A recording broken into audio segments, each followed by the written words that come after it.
이 새벽에 함께 묵상할 말씀은 마태복음 18장 1절부터 20절까지입니다. 마태복음 18장 1절에서 20절까지 나누어 교독합니다. 그때 제 아들이 예수께 나와 이르되 천국에서는 누가 크니까? 예수께서 한 어린아이를 불러 그들 가운데 세우시고 이르시되 진실로 너희에게 이르노니 너희가 돌이켜 어린아이들과 같이 되지 아니하면 결탄코 천국에 들어가지 못하리라.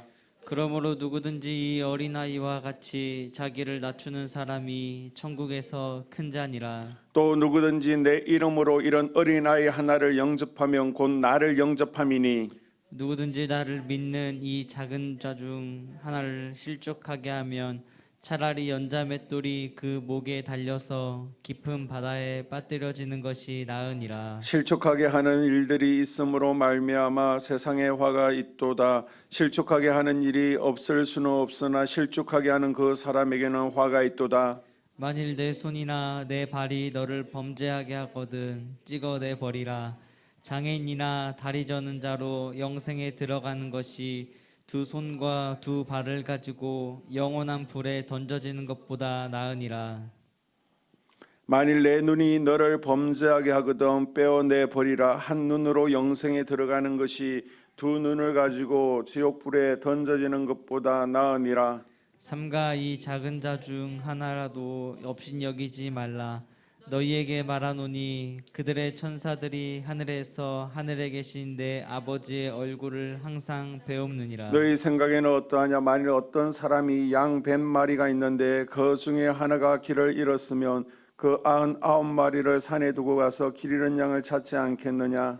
진실로 너희에게 이르노니 만일 찾으면 길을 잃지 아니한 99마리보다 이것을 더 기뻐하리라. 이와 같이 이 작은 자 중에 하나라도 잃는 것은 하늘에 계신 너희 아버지의 뜻이 아니니라. 내 형제가 범죄하거든 가서 너와 그 사람과만 상대하여 권고하라. 만일 들으면 내가 내 형제를 얻은 것이요 만일 듣지 않거든 한두 사람을 데리고 가서 두세 증인의 입으로 말마다 확증하게 하라. 만일 그들의 말도 듣지 않거든 교회에 말하고 교회의 말도 듣지 않거든 이방인과 세리와 같이 여기라. 진실로 너에게 이르노니 무엇이든지 너희가 땅에서 매면 하늘에서도 매일 것이요 무엇이든지 땅에서 풀면 하늘에서도 풀리리라. 진실로 다시 너희에게 이르노니 너희 중에 두 사람이 땅에서 합심하여 무엇이든지 구하면 하늘에 계신 내 아버지께서 그들을 위하여 이루게 하시리라. 두세 사람이 내 이름으로 모인 곳에는 나도 그들 중에 있느니라. 아멘. 마태복음 18장에서는 천국에서 누가 큰 자인지 그리고 공동체 내에서 죄를 범했을 때 어떻게 대처해야 되는지 그리고 기도의 능력과 용서에 대해서 예수님께서 말씀하십니다. 먼저 1절에서 5절까지 보게 되면 천국에서 누가 큰지 예수님께서 말씀하시는데요. 자, 1절에 천국에서 누가 크니까 라는 말은 서로 높아지고자 했던 예수님 당시의 제자들의 열망을 그대로 지금 보여주고 있는 질문입니다. 정치적이고 또 이 땅에서 메시아 왕국의 도래를 기대했던 제자들은 어떻게 하면 내가 더 높은 자리에 오를 수 있는지, 내가 더 많은 명예를 차지할 수 있는지 그곳에 마음을 빼앗겨 있었습니다. 그때 예수님께서는 천국에서 큰 자가 누구인지 말씀하시죠. 4절에 보게 되면 누구든지 이 어린아이와 같이 자기를 낮추는 사람이 천국에서 큰 자니라. 겸손한 이들이 천국에서 인정받고 크다는 것이에요. 그리고 5절에 보게 되면 내 이름으로 이런 어린아이 하나를 영접하면 곧 나를 영접함이니 종의 마음으로 섬기는 자가 큰 자라고 말씀하십니다. 제자들이 기대하는 것과는 정반대죠. 우리를 하나님께서 부르신 목적은 섬김을 받기보다는 도리어 다른 이들을 섬기라고 부르셨습니다. 우리 예수님께서도 우주 만물의 섬김을 받기에 합당하신 분이십니다. 그런데 제자들을 섬기며 자기 목숨을 대속물로 주기 위해서 세상에 오셨다는 거예요. 그 예수님을 본받아서 우리도 오늘 하루 더 겸손하게 또 섬김의 자리로 나아가는 하루 될 수 있기를 주의 이름으로 소망합니다.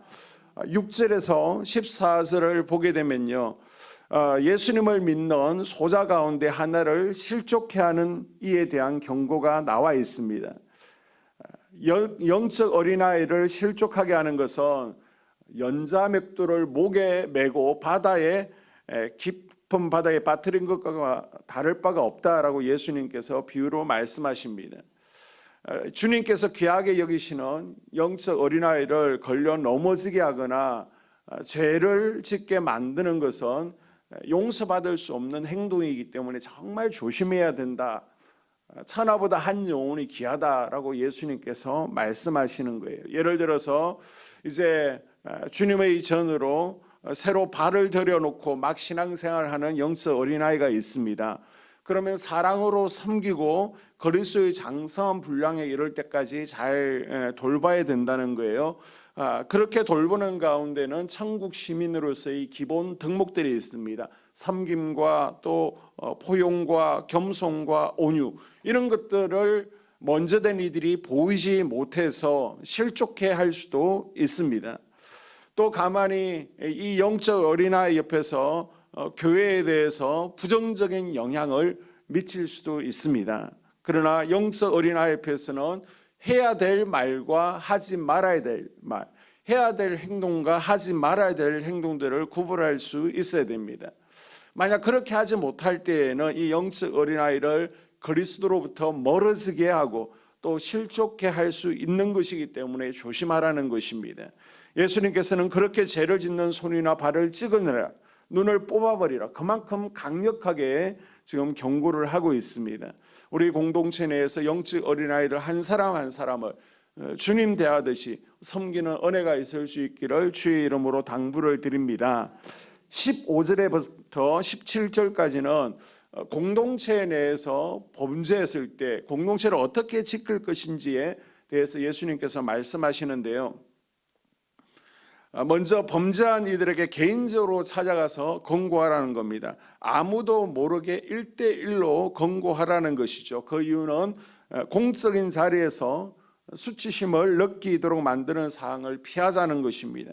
비록 죄를 지었지만 예수님께서는 그 사람의 인격을 존중하는 세심한 배려를 아끼지 않으시는 것을 보여주고 있습니다. 이것은 또한 쓸데없는 오해와 소문이 생길 여지를 최소화하기 위한 조치죠. 그래도 듣지 않는다면 이제 한두 사람을 더 데리고 가서 두세 사람 앞에서 권고를 하라는 것입니다. 범죄한 이가 변명으로 회피할 수 없도록 목격자를 준비하라는 것입니다.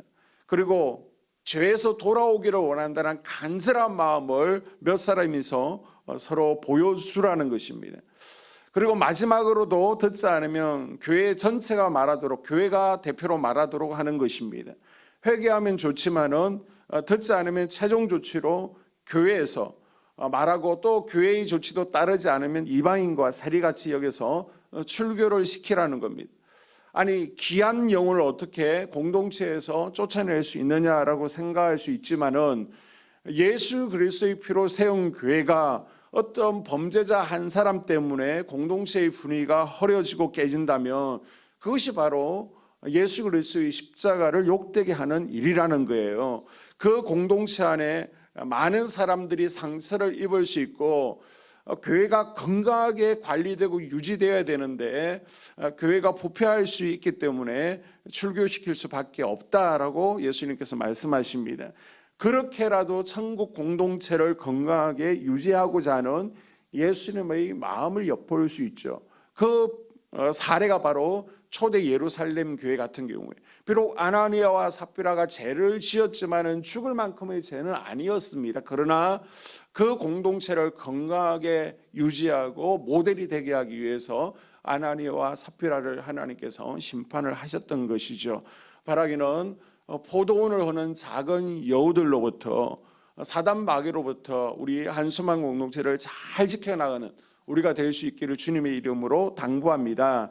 그리고 18절에서 20절을 보게 되면 합심기도의 능력에 대해서 예수님께서 말씀하고 있습니다. 19절에 너희 중에 두 사람이 땅에서 합심하여 무엇이든지 구하면 하늘에 계신 내 아버지께서 그들을 위하여 이루게 하시리라. 교회 공동체 구성원들이 한 목소리로 기도할 때 하나님께서 기도를 들으시고 응답하신다는 것입니다. 교회에서 합심으로 기도할 때 성령이 임했습니다. 교회가 합심으로 기도할 때 걱정, 염려, 두려움이 떠나갔습니다. 문제가 해결되었습니다. 교회가 합심으로 기도할 때 천사가 나타나 갇혀있던 베드로를 풀어주었습니다. 교회가 합심으로 기도할 때 대적들이 떠나가게 되는 겁니다. 교회나 공동체가 합심으로 그 문제를 놓고 기도할 때 하나님께서 들어주시고 응답해 주시는 이유가 무엇입니까? 예수님께서 두세 사람이 내 이름으로 모인 그곳에 나도 그들과 함께 있다. 예수님께서 함께 하시기 때문이다 라고 말씀하시죠. 합심 기도에 하나님의 응답이 있다는 것입니다. 오늘도 우리가 합심으로 기도하기를 원합니다. 교회의 비전을 위해서, 예배를 위해서, 또 각 속회를 위해서, 각 팀 사역과 우리 교회학교 젊은 세대를 위해서, 목회자 가정을 위해서 중보 기도할 수 있기를 바랍니다. 그 가운데 하나님께서 불응답하시는 것이 경험되어지는 은혜가 있기를 주의 이름으로 축복합니다.